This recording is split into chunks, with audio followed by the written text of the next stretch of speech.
Je me suis rendu compte, il y a quelque temps, bon, parmi d'autres prises de conscience, hein, bien sûr, puisqu'on en a tout au long de notre vie en fonction de ce à quoi nous sommes confrontés, je me suis rendu compte que j'en voulais,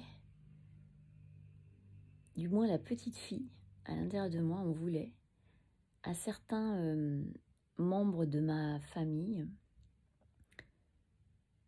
de ne pas avoir été plus présents et plus conscients de ce que mon grand frère et moi vivions dans le foyer de mon père, sous le joug de ma belle-mère. Ce joug qui était bien caché par elle, puisqu'elle sait manipuler les gens et faire preuve de fausse gentillesse. En tout cas, elle choisit. Et j'en ai voulu à des membres de ma famille maternelle de ne pas nous avoir sauvés. Et sans pour autant remettre en fait en perspective l'âge que ces personnes avaient lorsque nous étions enfants, et en vieillissant, en fait, en mûrissant, on se rend compte qu'on est tous logés à la même enseigne. On fait ce qu'on peut. On fait ce qu'on peut avec ce qu'on a, on fait ce qu'on peut avec ce qu'on traverse dans nos vies d'adultes. Que nous ayons ou non à la charge des enfants, la possibilité de sauver, entre guillemets, ou d'adoucir la vie d'un neveu, d'une nièce, peu importe. On fait tous ce qu'on peut avec ce qu'on a. Et je me suis rendu compte que je n'avais pas, en fait, à en vouloir. Et que ça m'empêchait de vivre une relation aujourd'hui d'amour avec certaines personnes. Certaines que j'en ai rayées, hein, parce que quand on est à l'origine du mal, on raye.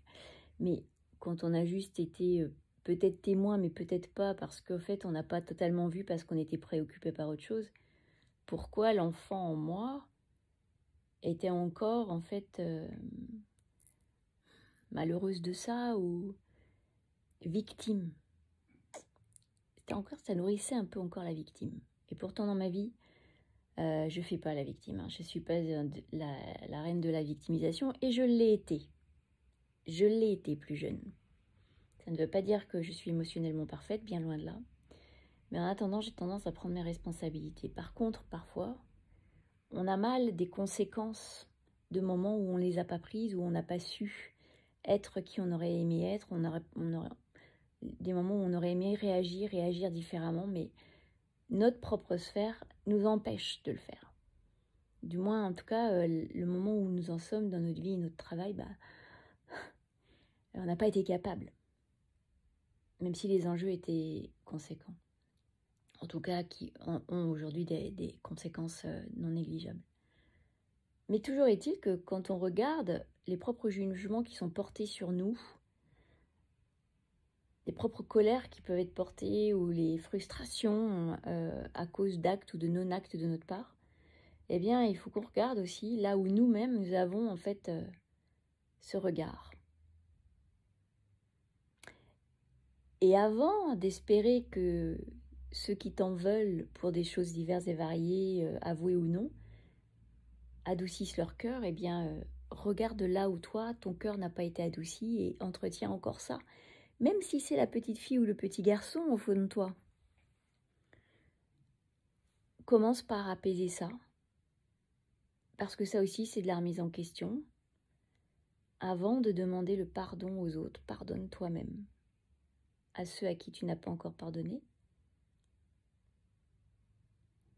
Et reviens dans l'instant présent et de ce qu'est la relation à l'instant présent.